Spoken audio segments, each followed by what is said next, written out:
Hey everyone, I know it's been a while, but welcome back to Gaming Alchemy. My name is Locke Vincent, and I am excited to get the show back up and running. Got a ton of cool ideas for you this next season of Gaming Alchemy, and if you haven't watched the show before, basically what I do is take a game, I break it down into usually 2, maybe 3 other games, and sort of analyze it and review it in that way. It's a bit different from a traditional review. It uses a bit more of a relational system, and that's how I sort of take an insight on games. So, without further ado, there's a big release today. It's Destiny. It's out. It's the biggest budget game we've seen ever, which is crazy, and it's coming to us from the folks over at Bungie. They've been working on this for quite some time, and it is their big epic space opera, and it looks really cool. And I got a chance to play this back at E3. I've got my white PS4 Destiny bundle hooked up right now, been plugging away, and yeah, it's a really fun game. And the first thing you just gotta notice, and it's gonna be completely obvious, it's beautiful. The game looks sick. It's got some really cool stuff going. It's, I don't know if it's even flexing the power of the PS4, but man, next generation game looks awesome. Again, I said it's the biggest budget game we've ever seen. This cost $500 million. That's $500 million for a media project. We haven't seen anything else like that when it comes to games, and that budget topples movies, music, any other form of media. It's crazy. So there's some high expectations, I think, when it comes to that, especially in terms of production value. Obviously, the visuals are something that you look at, and at first glance, yes, that comes across as true. They've put their money where their mouth is, and they've definitely created a fine looking and sounding and feeling product. So that being said, it's a really interesting game, and it's kind of an open world. It's got this open world feel to it, and I want to touch upon that just before we get into the breakdown, because it's not quite an MMO. The open world is really neat, and I think we don't see a ton of it in console games. The last thing I saw that won't be in the breakdown, but a game that sort of is like this is Phantasy Star Online, where you have a hub world and there's people wandering around and you can see them and you can actually invite them into your crew and into your squad to go do missions. It's really neat because you see people wandering around. I think that's an interesting thing to come to console games because we haven't seen that a ton. So anyways, Destiny, it's big, it's bright, it's a space open world opera. Let's get down to the breakdown because we got some interesting things to analyze. So let's get to it after these messages. チューチューロケットネズミを助けろチューチューロケット猫は怖いチューチューロケットすごいズババババー歌がたくさんバズるチューチューロケット2800円安い Dream Gas! So the first game I'm breaking Destiny down into is slightly obvious, and it's Halo. And not a particular Halo, but just Halo as a series, because Bungie, the obvious sort of association, and a lot of things people are going to say is like, oh, is this just a different Halo? And in some respects it is, but overall it isn't. Destiny is a very unique IP, but it does have some cool things that they're pulling from Halo. Halo was widely successful, and there is a reason for that. Bungie did some very, very good things with the AI. The AI is a huge factor in Halo and in Destiny, the way enemies react to situations, which is nice because as gamers, we get a lot of replay value out of that. The AI isn't going to react every time you play, whether you're a different class or a different, using different weapons or approach situations differently in Destiny. Those, the enemies are going to react differently, and I think that's an important key thing, that it's a background player that you don't necessarily think about, but it is so prominent during the gameplay. And I think it's important to note that Bungie has tight shooting. The gunplay in Halo was awesome. A lot of people prefer Call of Duty or whatever, but for a space game and what Halo did for the first-person shooter genre, they sent it, light years ahead.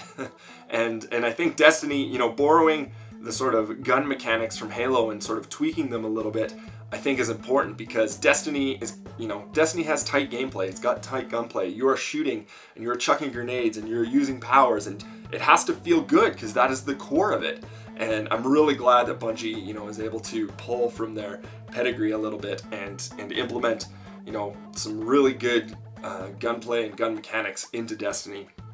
Again, a big thing I find in Destiny is the narrative, and it's important. And even though I'm early in the game, we're gonna see a lot of narrative in the game, and that, you know, they did it with Halo. That was the string, you know, that you followed an awesome story, albeit, you know, science fiction. So it's funny, science fiction is an interesting thing because you can almost do anything, but it has to be based in some sort of realism for people to pick it up and interact with it. But yeah, I'm excited to figure out Destiny lore and look at what they did with Halo. They have books, comics, anime, everything, movies, TV series. Like, they have heavily invested into the Halo lore.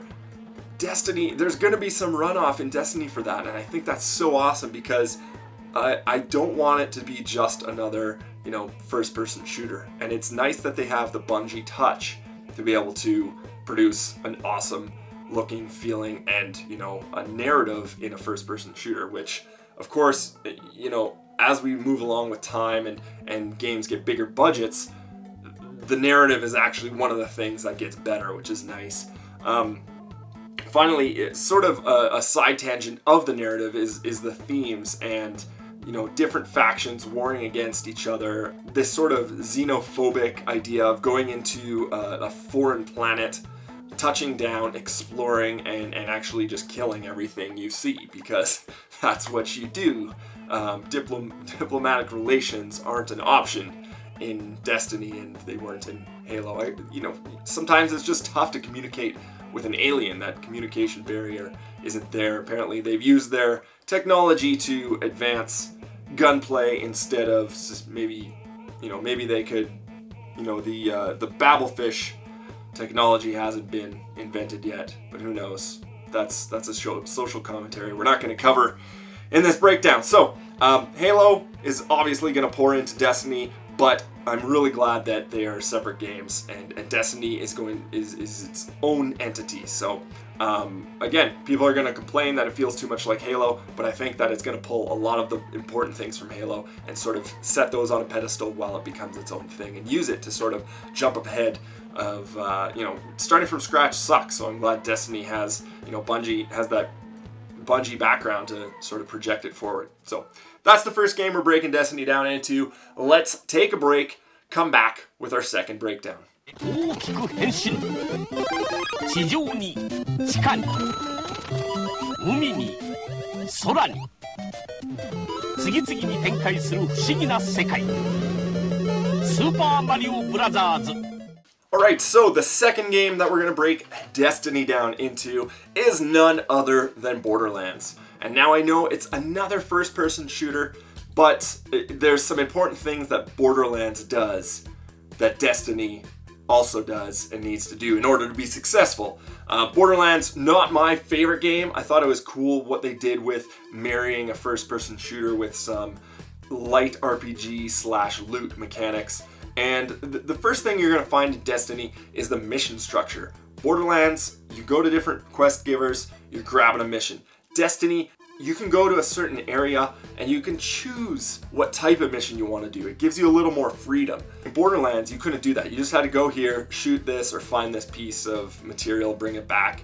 Here's your new loot. In Destiny, you can actually go in and you can decide to explore an area, or you want to take out this one boss, or you want to clear out the area of enemies. I think that's cool that even just being able to explore the area to sort of get grounded in it and find out this new open world. Again, I'm coming back to that open world theme, but I think it's really neat because even though it's a gameplay mechanic in the mission structure, the ability to choose and be able to explore is really neat, especially when you are pioneering planets. And Borderlands also had their classes. Now, in Borderlands, they had 4 classes in each of their games, and they could all use the same weapons, but they sort of steered you in a couple different directions in terms of, you know, the big guy having explosive buffs, so he would use a rocket launcher and so on and so forth. Destiny trimmed things down. It's got 3 classes and some subclasses, and I think it's important to note that You can equip everything with each class, but the classes have special powers that are going to dictate how you play. Obviously, the last thing, the loot. The loot is huge. Destiny takes, you know, what Borderlands did and takes it to another level. You grind and you grind and you grind and you try and do these missions and get your best weapons. In Destiny, it's really interesting because you're going to be getting awesome drops, and I think that's a really a really important thing for this type of game, because I find, and I talk with friends about this too, I find if I've played a game for 50 hours and they're just getting into it, selfishly, I want a reason to be able to go back and play with them. You know, maybe I start a new character, sure, but if I want to use my guy, I want to be able to get something out of a mission we're doing. So the loot drops are a great way to do this. I'm going to get something that scales to my level and that I'm using, so I'm not wasting my time. That's a super selfish reason, but I think it's important because it gives a ton of replay value. It gives the co-op just an insane amount of replay value and teamwork, and I really like the carrot on the end of the stick. I'll level with you. I think, you know, I've been playing a lot of Diablo lately, and just that machine, that positive reinforcement is really important in getting gamers to keep playing your game. And you know, it's very different from something like Dark Souls, where it takes a long time and the payoff is just, it's huge at the end, but the grind to get there is so, you know, so difficult. Whereas, you know, maybe in something like Borderlands or Diablo or now Destiny, we are getting those drops consistently, and we're able to, you know, change out equipment and try different builds, and I like it. I like that gameplay. It's fun and it's smooth, and I think it does a lot for the pacing. So Borderlands, giving some mad props to Borderlands for what they did, and Destiny, you know, pulling the best of Borderlands and making it into something its own. So let's wrap things up, get out of here, and finish things off with the conclusion. ますます燃える必殺のカンフースパルタン X. Alright, so for the Destiny breakdown, we've got on one hand Halo bringing us, you know, awesome tight gunplay, an amazing AI system, great narrative, great themes, you know, some awesome set pieces. On the other side, we've got Borderlands, you know, feeding that you know, mission structure, the class-based system, the loot and other RPG elements into a first-person shooter, marrying those two games into what is Destiny. I'm super stoked for it. It's been such a long wait, such a big hype train coming in. Destiny, you know, is a special thing, and I think Bungie, personally, I don't think Destiny is this huge revolutionary game. I think it's a solid game that people are going to enjoy, and you can just get it. You know, we're getting back to the roots of just hopping on with your friends, doing some missions, blowing some dudes up, fighting aliens. It's awesome, and when you can do that in space in your own little customizable ship, it's even better. So that's been the Destiny breakdown, coming to us from Bungie, published by Activision Blizzard, and of course, what can you do? You gotta go out there, you gotta shoot some bugs. If you like this video, please give me a thumbs up. If you want more stuff like this, hit a subscribe. And of course, if you want to see a specific game, definitely mention it in the comments, and I'll do my best to incorporate it into this season. If you want to catch other stuff, go to gamingalchemy.com. That's where we post everything. We got podcasts, we got videos, we got write-ups. All that stuff's out there for you. Until next time, we will catch you guys later. Thanks so much for watching, and I'm out.